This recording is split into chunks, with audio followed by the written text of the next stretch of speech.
Ever wondered what the ancient Egyptians believed happened after you die? It wasn't just about mummification and pyramids. They had a detailed guide for the afterlife, a collection of spells and instructions known as the Book of the Dead. This wasn't a single book like we think of today, but a personalized scroll, custom-made for the deceased to help them navigate the treacherous journey to the paradise of Aru, the field of reeds. So, how did it work? Imagine you've just passed away in ancient Egypt. Your soul, or Ba, separates from your body. Your journey begins in the Underworld, a dangerous realm called Duat, filled with terrifying demons, strange beasts, and tricky gateways. Your Book of the Dead is your map, your GPS, and your secret weapon all in one. It contains spells to repel monsters, passwords to get past guarded gates, and hymns to please the gods you'll meet along the way.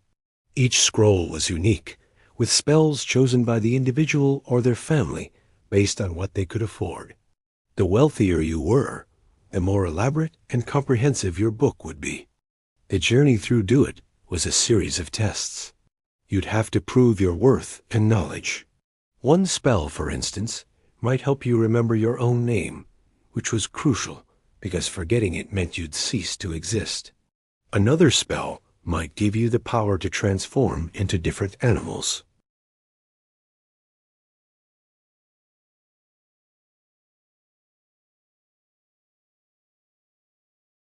And gods who would challenge you.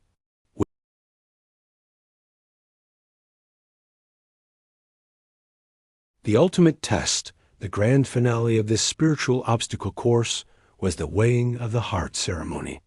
You'd enter the Hall of Two Truths and stand before a great assembly of gods, with the god of the dead, Osiris, presiding as the judge. Anubis, the jackal-headed god, would lead you to a giant golden scale. On one side, he'd place your heart. On the other, the feather of Maat, a goddess of truth and justice. Your heart was believed to be the seat of your intelligence, memory, and conscience. Basically, the record of your entire life. As your heart was being weighed, you had to recite the negative confession. This was a list of about 42 sins you had not committed during your lifetime. You'd declare, I have not stolen. I have not lied. I have not caused pain. This wasn't about being perfect, but about showing you lived a balanced and righteous life according to the principles of Mata. If your heart was lighter than the feather, or balanced perfectly with it, it meant you were pure of heart. Thoth, the ibis-headed god of wisdom, would record the result, and Osiris would welcome you into the afterlife. But what if your heart was heavy with misdeeds?